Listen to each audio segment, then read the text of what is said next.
Let's talk about controlled airspace and how you as an individual, or you work for an agency, or do you support a local agency with obtaining a coverage of an authorization. On your COA, once it gets approved, or if it gets approved, it'll have latitude and longitude information as far as the home point, which would probably be the local airport that you are gaining access into the controlled airspace. And that's what be the longitude and latitude degrees of be on your COA. Also, you look down where it says radius. Now, you can ask for a smaller area where you may be flying at, or in my case, I have a blanket area or / wide area coverage, means I can fly in the entire city of San Bernardino. As you see here on the FAA's visualization map, this is my city, and all the green boxes are controlled airspace. Now, as you look at this, you can tell that anywhere between 80% of my city is controlled airspace. Now, the only thing it's not is the far north end where I reside at, which is above the 210 freeway, which is basically a good measure of boundary for as in controlled airspace in my city.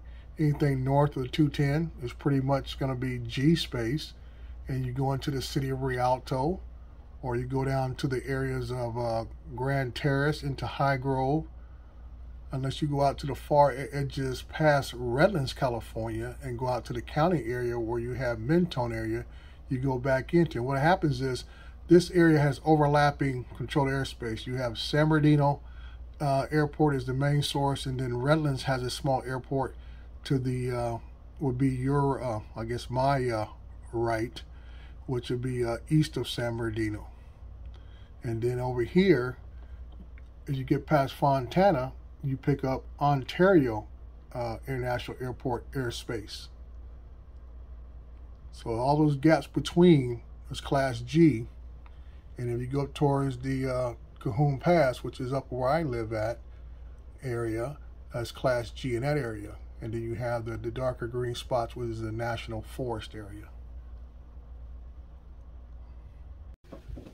And this is why it's important, as you being especially a 107 pilot, that you may have to apply for these different type of authorizations. I don't want to use the term waiver, because waiver is different than a coverage of authorization. Okay, don't confuse a waiver for a coverage of authorization. A waiver is a specific exemption outside of the normal rules set within Part 107. Like before last year, you had to get a waiver as a Part 107 to fly at night. That is out. It used to be outside the normal guidelines for a commercial pilot. Now that it's included, you no longer have to seek that waiver. Coverage of authorization is basically gives you the authorization to fly in a controlled airspace. So there is a difference between what a waiver is and what a coverage of authorization is. Okay, so don't get those confused. They're two different set of categories of what a waiver is and what authorization is. But it would help you overall if you work in an area on a routine basis or annual basis or whatever, to apply for coverage or authorizations to fly there. This is just one less step you have to worry about when you go out and fly. And depending upon how close you are to an airport and everything else, you still might have to take the steps of contacting, if it has a LANC, go through the LANC approval or anything else.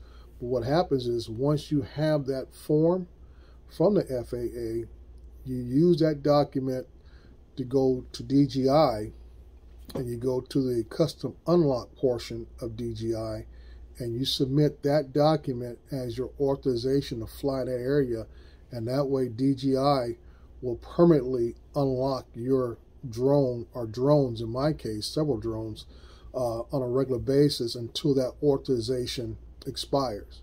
Now, I just renewed mine, so it picked up from 2021 to 2023.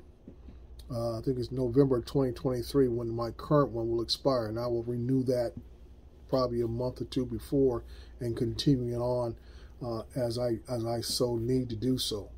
So just one thing you can do that less have the headaches if you're a commercial flyer to not have to worry about certain things in the long run, because you use that form to send a DJI, as I said before, and DJI will unlock your drone on a continuing basis, so you no longer have to go through the unlocking process on site.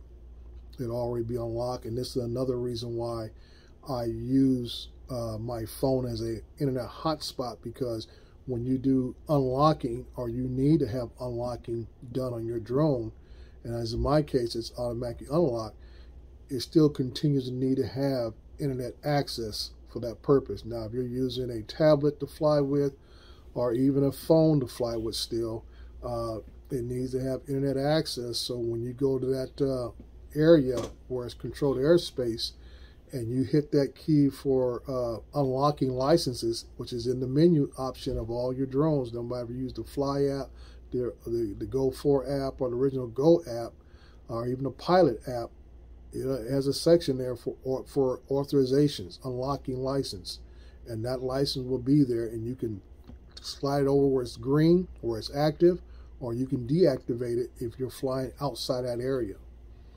And one more tip I would tell you, that if you forget to turn that tab off and you're in Class G space, you may get unable to fly.